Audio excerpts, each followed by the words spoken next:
आदाब, नमस्कार। मैं आपका दोस्त नौशाद हिंदुस्तानी।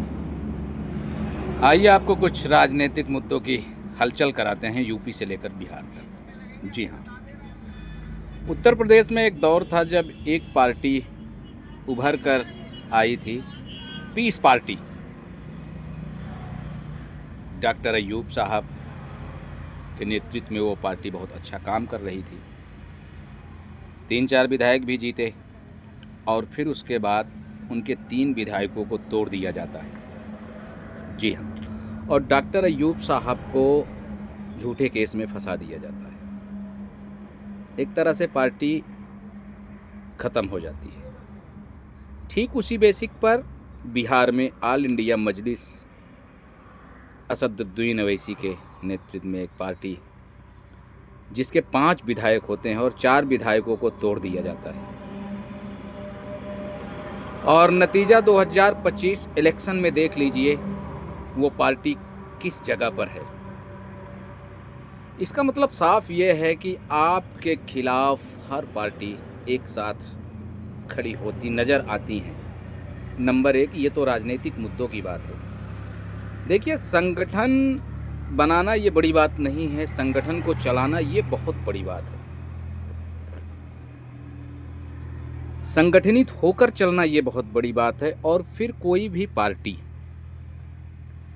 आगे विकास की ओर जाना चाहिए, ना कि विनाश की ओर।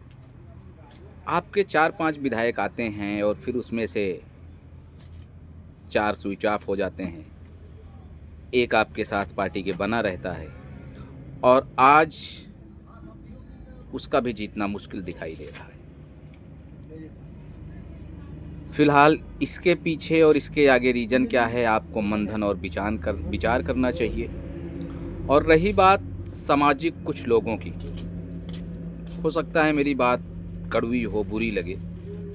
अक्सर मैं ये बात कहता हूँ, नादान बालक, ये जो सोशल मीडिया पर उपद्रव मचा कर रखे हो ना भाई, ये आपका बेहतर इल्म नहीं है, ये संदेश दे रहा है आप बेहतर विचार के नहीं हैं। अरे भाई, कामयाबी के लिए सिर्फ़ और सिर्फ मोहब्बत का रास्ता ही यहाँ पर बेहतर है, वो आप करने को तैयार नहीं हो। 90 पोस्ट आपके सपोर्ट में कर दूं तो वाह हिंदुस्तानी वाह कह कसे लगा देते हो। अगर बाई मिस्टेक सच दिखाने का मैं आईना अगर लेके आ गया तो मेरे बाप दादाओं तक की गालियाँ निकालोगे, मुझे भला बुरा कहोगे। अरे भाई, खुद के अंदर तो झांक के देख मेरे यार, माहौल बदल जाएगा। हाँ, शेर आया ये बड़े बड़े दहाड़े मारते हो और तुम्हें चौराहे पर खड़ा कर दिया जाए तो तुम बिल्ली की आवाज़ निकालोगे। कसम खाकर कह रहा हूँ, तुम बिल्ली की आवाज़ निकालोगे। तुम्हारी बदतमीजियाँ ही तुम्हें आज पीछे की ओर खींच रही हैं। कब सुधरोगे यार, कब संभलोगे? अबे, क़यादत यूं ही नहीं बन जाती, कुर्बानियाँ देनी पड़ती है। कितनी कुर्बानियाँ तुम लोगों ने दिया है देश के लिए, समाज के लिए। बस बड़ी बड़ी बातें करोगे यार। अरे भाई, सच्चे मन से शांति मूड में बैठकर सोचो, विचार करो कि आज मैं बैक फुट पर क्यों जा रहा हूँ। मुझे तो आगे जाना चाहिए ना। उत्तर प्रदेश में नतीजा देखिए। इसके वजह चमन्नी छाप सोशल मीडिया के कुछ बदतमीज लोग हैं और ये कंटिन्यू होता रहेगा। तुम लोग पार्टी को बर्बाद कर दोगे। इसकी वजह असद साहब को मैं नहीं मानता। इसकी वजह आपके असद साहब के साथ जो जुड़े हुए हैं कुछ लोग, उनकी तो बदतमीजियाँ हाय अल्लाह गजब करते हैं भाई, गजब। तुम हमें जोड़ने की कोशिश करते हो और फिर हमें दरी बिछाने वाला इल्ज़ाम लगा देते हो। अबे, 15 साल तुम कहाँ थे यूपी में? किसको वोट करते थे बताओ ना। या थोड़ा सा और पीछे चले जाओ, 25-30 साल तुम किसके साथ खड़े थे भाई? सोचिए ना आप। आज आपके पास जब मौका आया मुझे जोड़ने का, आवाम को जोड़ने का, तो तुम तरह तरह की बातें करोगे यार। अरे भाई, कोई मेरे गांव का है, हाँ, मैं उससे दुआ सलाम कर लिया, उसके सपोर्ट में कुछ लिखा, बस मैं कांग्रेसी हो गया।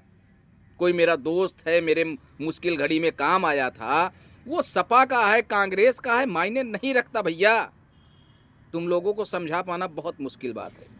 वो कहते हैं ना, चींटी को लिपस्टिक लगाना, ऊँट को चड्डी पहनाना और तरह तरह की बात जो कहते हैं, वो बात बिल्कुल ठीक तुम पर बैठती है। मोहब्बत नाम की चीज़ लाइए, इंसानियत दिखाइए। और पार्टी तो बहुत बेहतर चल जाए, लेकिन पार्टी के कार्यकर्ता बड़े बड़े कुछ काम नहीं कर रहे हैं भैया। सोशल मीडिया पे ही काम नहीं होगा, ज़मीन पर आपको जुड़ना पड़ेगा, संघर्ष करना पड़ेगा। 50 साल मेहनत के लिए लग जाते हैं, तुम 4 साल में चांद लाओगे? नज़दीक पड़ा है, बड़ी दूर है, रास्ता लंबा है, तय करना होता है। फिलहाल उम्मीद करता हूँ आप लोग बेहतर विचारधाराओं से जुड़े भाई, अच्छा काम करें, लोगों को अपना समझे, कोई पराया और आया नहीं होता भाई। तुम्हारी जहनीत पराई है, तुम घटिया किस्म के लोग हो जो थोड़ी सी बातों में जज्बाती हो जाते हो, राजनीति से इंटरेस्ट भी रखते हो और 2-2 मिनट में जज्बाती हो जाते हो।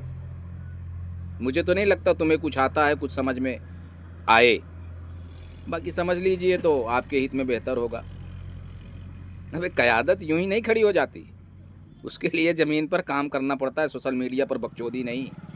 और ये करते रहो, देखते रहो परिणाम क्या होगा और अंजाम क्या होगा। सिर्फ एक ही रास्ता है, मैं बार बार कहता हूँ और इंशाल्लाह कहता रहूँगा, मोहब्बत ही एक रास्ता है।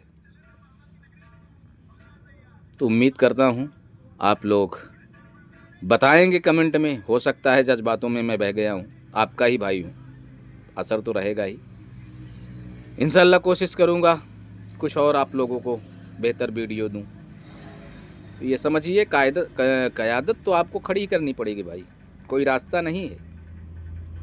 लेकिन खुद को समझिए, काम कैसे करना है, लोगों से विचार कीजिए, अपने से बड़ों से मशवरा लीजिए और फिर एकजुट होकर काम कीजिए, कोई मनाही नहीं है। इंशाल्लाह मिलते हैं, तब तक के लिए अल्लाह हाफिज़, दुआ में याद रखिएगा।